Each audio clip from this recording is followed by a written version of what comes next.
மணிமங்கலம் அருகே நிலத்தகராறில் முதியவரை கொலை செய்த சம்பவத்தில் அவரது உறவினர் கைது. காஞ்சிபுரம் மாவட்டம் மணிமங்கலம் அடுத்த ஆதனஞ்சேரி மாரியம்மன் கோவில் தெருவைச் சேர்ந்த 60 வயது தயாளன். இவர் ஆயில் பம்ப் மெக்கானிக்காக வேலை செய்து வந்துள்ளார். இவரது மனைவி செல்வி. இவர்களுக்கு சத்தியமூர்த்தி, பாபு, சிவா என 3 மகன்களும், சூர்யா என்கின்ற ஒரு மகளும் உள்ளனர். இந்த நிலையில் ஆதனஞ்சேரி பகுதியில் புதிதாக கட்டிவரும் வீட்டின் அருகே தயாளன் காலி நிலம் உள்ளது. இதனை பங்கிட்டு தருவதில் தயாளன் மகன்களுக்கும், செல்வியின் அண்ணன் மகன் பார்த்திபனுக்கும் நிலத்தகராறு ஏற்பட்டுள்ளது. இதன் காரணமாக இவர்களுக்கு இடையே அவ்வப்போது வாக்குவாதம் ஏற்பட்டு பிரச்சனை நிலை வந்துள்ளது.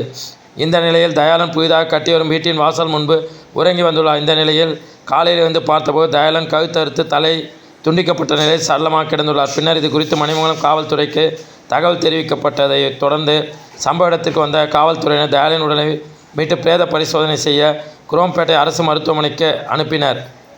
மேலும் அதன் அடிப்படையில் சந்தேகத்தின் பேரில் செல்வியின் அண்ணன் மகன் பார்த்திபன் மற்றும் தயாளன் மகனிடம் மணிமங்கலம் காவல்துறை விசாரணை நடத்தினர். அப்போது பார்த்திபனிடம் காவல்துறை நடத்திய விசாரணையில் நிலத்தகராறில் பணம் கொடுத்தல் வாங்கல் பிரச்சனை ஏற்பட்ட முன்விரோதத்தால் தயாளனை கொலை செய்ததை ஒப்புக்கொண்டு வாக்குமூலம் அளித்தார். இதையடுத்து பார்த்திபன் மீது கொலை வழக்கு பதிவு செய்த மணிமங்கலம் காவல்துறையினர் அவரை நீதிமன்ற காவலுக்கு அனுப்பினர். இச்சம்பவம் அப்பகுதியில் பரபரப்பை ஏற்படுத்தியது.